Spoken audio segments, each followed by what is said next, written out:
네, 안녕하세요. 카가이 구독자 여러분. 카가이 남현수. 네, 유호빈입니다. 네, 안녕. 오랜만에 저희가 테슬라를 타는 거 같죠? 그죠? 테슬라를 타고 있습니다. 네, 이 차량이 뭐죠?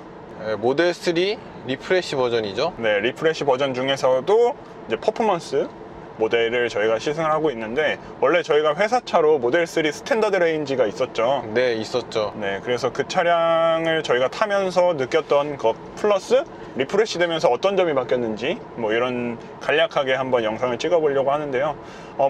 그 1년 탄 오너의 시승기는 편집장님하고 이창희 에디터가 따로 또 찍는다고 하니까 더 자세한 내용은 아마 편집장님하고 이창희 에디터가 한 것을 확인을 하시면 될 것 같고, 저희는 일단은 뭐 이 리프레시 된 버전을 타면서 어떤 점이 바뀌었는지, 그리고 퍼포먼스 모델이라서 좀 더 고성능을 발휘를 해주잖아요. 그 그렇죠. 부분에 대해서 좀 체크를 해볼까 합니다.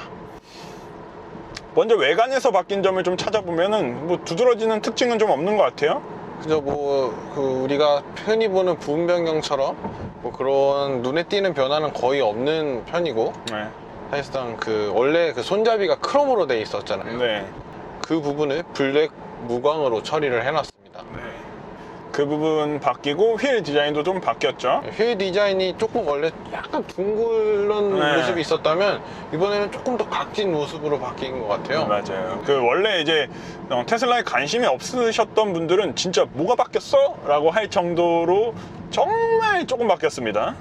그래서 사실 원래 부분 변경이라고 하면 크게 바꾸지 않는 것이 맞긴 하지만, 최근에 이제 국산 브랜드나 뭐 다른 다른 제조사들이 부분 변경을 하면서 거의 풀체인지에 가깝게 디자인을 변경하고 심지어 파워트레인이나 플랫폼까지도 변경하는 경우가 있기 때문에 이 모델 3의 부분 변경된 이 변화가 좀 더 다소는 소극적이다? 라고까지 생각이 들 정도로 변화의 폭이 되게 적은 것 같아요. 그리고 저희가 지금 타고 있는 모델은 사실상 모든 옵션이 다 들어가 있다라고 평가를 해드릴 수 있을 것 같아요. 외관 옵션도 가장 비싼 네. 빨간색이 들어가 있고요. 네. 그리고 시트도 여러분들 보시다시피 하얀색, 완전 하얀색입니다. 네, 완전 하얀색. 눈이 아플 정도로 하얀색. 진짜 앉기가 민망할 정도로 하얀 색깔이더라고요. 네, 그런 시트가 옵션이 적용이 되어 있고, 오토파일럿도 네, 당연히 들어가 있죠. 네, FSD가 포함된 차량입니다. 그래서 서먼 기능도 되고, 그리고 자동 차선 변경 기능도 제공을 하는 그런 풀옵션 모델입니다. 사실 테슬라가 최근에 국내 시장뿐만 아니라 글로벌 전기차 시장에서 굉장히 선전을 하고 있죠. 네, 역대 최다 실적을 기록했다고 제가 어제 봤습니다. 네, 그러니까 지난달에 판매된 모델 3만 해도 2,000대가 넘는다고 하대요. 그저 6월 달에 수입차, 물론 테슬라는 수입차 협회에 들어가 있지는 않지만 그래도 각각 모델의 통계를 내보면은 전체 수입차 중 1위가 모델 3고요. 그리고 3위가 모델 Y입니다. 와, 솔직히 우리나라는 전기 충전 시설도 그렇고 아직 그렇게 좀 작년만 해도 전기차 보급이 아주 멀었다라고 생각을 저는 하긴 했었거든요. 와, 근데 이 테슬라가 완전 빠르게 보급을 시작하면서 그 덕분에 아이오닉 5도 나왔고 EV6도 이렇게 빠르게 나온 감이 없지 않아 있잖아요. 그렇죠. 제가 오전에 오늘 제네시스 G80 전동화 모델도 시승을 하고 왔는데 정말 많은 브랜드들이 적극적으로 전기차 시장에 뛰어들고 있다라는 생각이 듭니다. 그 시발점이 테슬라가 되지 않았나. 그래서 저는 그 신호탄은 테슬라가 쐈다고 생각을 합니다. 네, 테슬라가 쏘아 올린 큰 공입니다. 어쨌든 소비자들이 선택지가 많아졌다는 거는 굉장히 소비자로서는 고마운 일이라고 할 수 있겠죠. 네, 맞아요. 그래서 저희가 지금 모델 3를 타고 있는데 실내에서도 약간의 변화가 있었습니다. 모델화에서 봤었던 건데 여기 밑에 무선 충전 시스템이, 휴대폰 무선 충전 시스템이 적용이 되었죠. 네, 근데 이게 보니까 리프레시 모델에 적용된 게 아니라 지난해에도 연말에 이제 국내에 들어왔던 모델들에는 이 무선 충전 패드가 모델 3에도 적용이 돼 있더라고요. 그래서 이창희 에디터가 가지고 있는 모델 3 차량에는 이 무선 충전 패드가 장착이 되어 있었다고 해요. 리프레시 전 모델인데도 불구하고. 핸드폰 2대가 한 번에 동시에 충전이 되기도 합니다. 네, 그래서 그 부분이 이제 굉장한 배려를 한 것이 아닌가라는 생각이 들고요. 사실 전기차 시장에서 테슬라가 인기를 얻었던 이유 중에 하나가 주행거리가 굉장히 길고, 그리고 그뿐만 아니라 이 15인치 이 센터 디스플레이로 모든 것을 다 통합을 해놓은 이 정말 말끔한 센터 패시아 디자인. 그리고 저희 차량 같은 경우는 지난해 3월, 4월인가 그때 받았는데 전 구형 모델임에도 불구하고 OTA 서비스로 계속해서 업데이트를 진행을 해서 이 UI 구성은 동일합니다. 우리가 그때그때 미리미리 사진을 찍어놓지 않으면은 뭐가 바뀌었는지 알 수가 없어요. 여기 소프트웨어 업데이트 정보를 들어가 보면 어떤 점이 바뀌었는지 써있긴 해요. 릴리즈 노트 이거 들어가 보면 정말 장황하게 써 있습니다. 이거 읽으시는 분이 계실까 싶을 정도로 뭐 이런 식으로 계속 업데이트를 진행을 했어요. 2020년 업데이트 막 42, 24, 16 이런 식으로 업데이트 버전이 계속해서 나오고 있고, 이런 업데이트를 구형 버전들도 동일하게 받을 수 있다. 그 구형 오너들은 아주 좋은 기능이죠. 떼땡큐죠. 네, 그래서 아주 좋은 변화지 않나라는 생각이 들고요. 사실 실내에서 뭐 큰 변화를 찾기는 어려운 것 같아요. 이 버튼에 이 붙어있는 스티커가 조금 바뀌었어요. 그저 이것도 역시 모델 I에서 봤던 부분인데 네. 그 문 열리는 버튼에 문이 열린다는 표시를 확실하게 해주고 있죠. 네. 과거에는 이 여기에 그냥 네모난 그 네모 상자만 그려져 있어서 동승석이 처음 탄 사람들이 이 문 어떻게 여냐고 그래서 물어보는 경우가 많았어요. 사실 창문이랑 그 네모 박스가 이렇게 두 개가 같이 있으면은 창문 스위치랑 이 문 여는 스위치랑 뭐가 어떤 차이인지 사실 언뜻 보면 모를 수도 있거든요. 그렇죠. 그래서 여기에 수동으로 개폐할 수 있는 이 레버도 있거든요. 그래서 제가 옆에 어떤 사람 태웠더니 수동 레버로 이렇게 여시는 분도 계시더라고요. 그래서 이거 버튼 전동이다, 누르면 열린다 라고 했더니 그제서야 그렇구나 하면서 이 버튼이구나 이렇게 했었는데, 좀 더 직관적으로 UI가 바뀌었다라는 생각이 들고요. 그런 변화 외에는 사실 거의 동일한 것 같아요. 그래서 전동 트렁크. 네, 전동 트렁크. 그게 아마 가장 큰 변화이지 않을까요? 네, 맞아요. 전동 트렁크가 적용된 거는 굉장히 칭찬을 받아 마땅할 그런 변화라고 생각이 들고요. 테슬라가 인기를 얻는 이유 중에 하나, 주행거리가 있죠. 그죠. 아무래도 충전이 일반 주유하는 시간보다는 오래 걸리잖아요. 한 번 꽂으면 오래 걸리기 때문에 한 번에 오래 가는 게 중요하다라고 많이들 하시더라고요. 저희 유튜브 채널에서도 커뮤니티를 통해서 설문조사를 진행한 적이 있는데 월등했습니다. 거의 70%에 육박할 정도로 주행거리를 많이 선택을 하셨죠. 주행거리가 제일 중요하다. 저도 그렇게 생각하는 사람 중에 한 명이고요. 이 차량 같은 경우는 퍼포먼스 모델이라서 앞뒷바퀴를 모두 굴리죠. AWD 시스템이 장착이 되어 있어서, 그래서 전기 모터가 앞에 하나 뒤에 하나 이런 식으로 들어가게 되는데, 롱레인지 모델 같은 경우는 배터리 용량이 이 퍼포먼스와 동일하게 75kWh 용량의 배터리가 장착이 되지만 조금 그 출력을 좀 컨트롤을 해서 주행거리를 좀 더 확보한 게 롱레인지 모델이고, 주행거리를 조금 손해를 보더라도 뭔가 운전에 재미를 더하겠다라는 모델이 퍼포먼스 모델이라고 생각이 듭니다.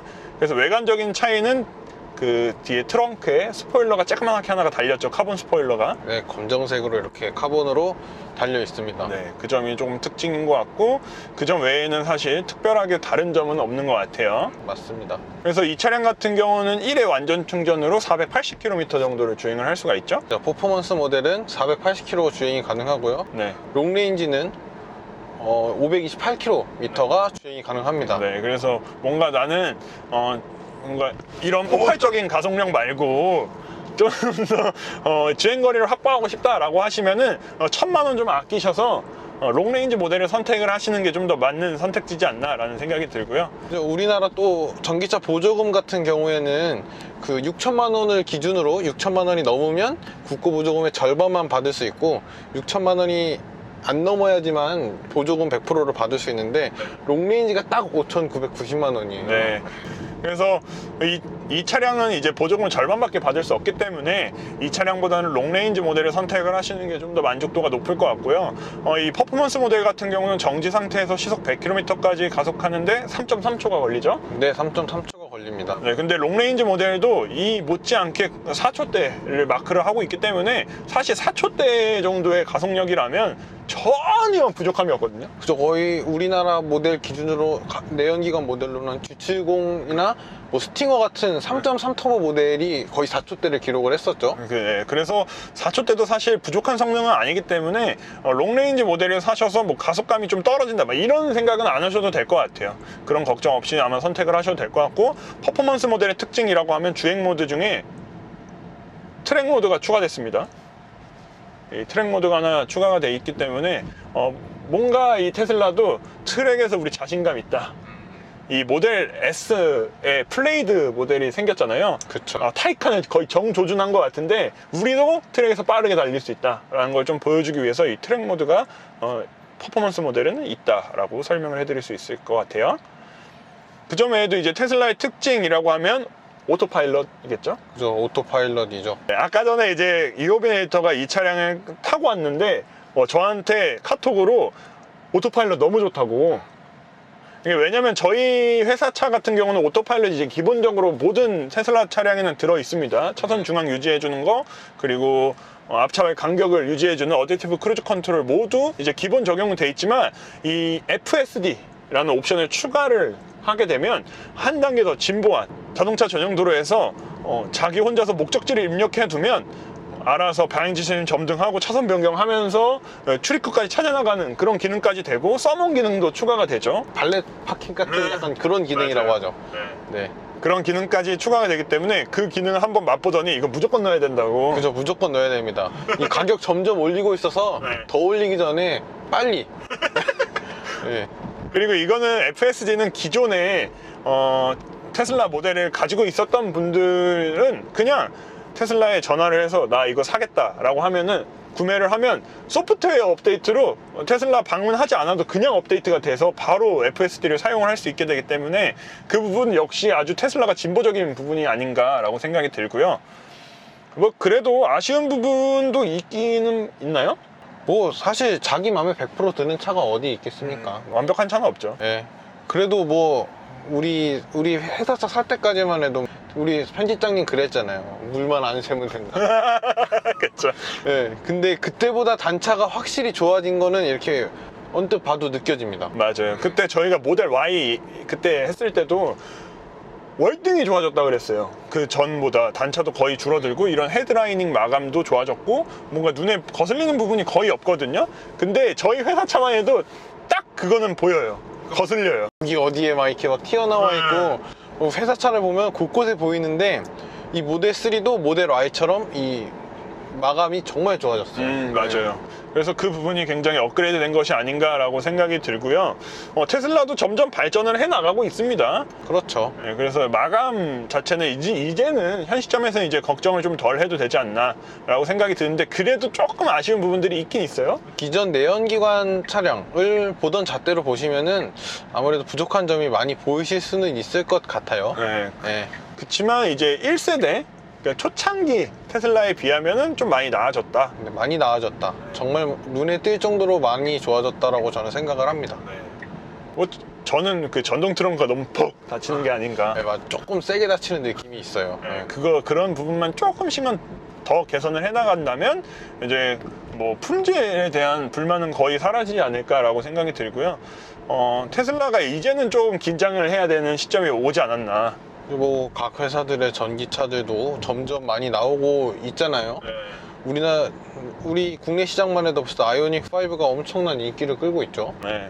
그리고 뭐 EV6도 이제 7월달에 출시를 앞두고 있기 때문에 그 다음에 저는 좀 기대가 되는 게 메르세데스 벤츠의 EQS. 아, EQS. 네, EQS 주행 거리가 엄청 기대됩니다. 그리고 공기저항 계수도 0.20이라고 그러죠, CD. 대신에 앞에 프렁크가 없습니다.